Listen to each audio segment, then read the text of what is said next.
Janasena party నాయకులు, Andhra Janasena party బానిస నాయకులు కొంతమంది, బానిసలు ఓకే, కొంతమంది సోమాజిగూడ ప్రెస్ క్లబ్లో ప్రెస్ మీట్ పెట్టి పాశం యాదగిరి గారిని, పృథ్వీ గారిని అవహేళన పేరుస్తూ తల్లి చెల్లి అంటూ అడ్డగోలుగా దూషిస్తూ మాట్లాడుతూ, దాంతోపాటు తెలంగాణ ఉద్యమకారులను, ఆకాంక్షను, తెలంగాణ ఉద్యమాన్ని, మరి పోరాటాన్ని అవహేళన చేస్తూ మాట్లాడితే, తెలంగాణ పదాన్ని అసహించుకుంటూ మాట్లాడితే, చాలా చిన్న చూపు చూసి మాట్లాడితే, సోమాజిగూడ ప్రెస్ క్లబ్లో ఉన్న జర్నలిస్టు మిత్రులు, పాత్రికేయులు తిరగబడి కొట్టి బయటికి పంపించరు.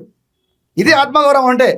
ఓకే, అంటే పాశం యాదగిరి గారు ఎంతైనా పెద్ద మనిషి తరాల్లో ఒక మాట మాట్లాడినప్పుడు సార్ జరిగింది ఇది అని చెప్పకుండా నువ్వు మళ్ళీ అవహేళన చేస్తూ మాట్లాడితే ఎంతవరకు క్షమిస్తారు చెప్పండి? పెద్ద మనిషి ఆయన గౌరవించాలి మీరు.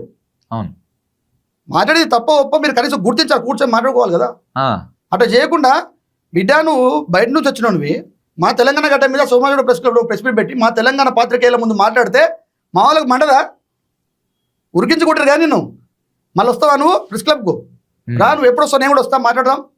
దమ్ముందా? జనసేన పార్టీ నాయకులు చెప్తున్నా, నీకు దమ్ముందా అంటున్నా నేను. ఓకే, రండి, ఎప్పుడు వస్తారా రండి. మీ ఉన్మాదులాగా సైకోలాగా మెసేజ్లు పెట్టకండి.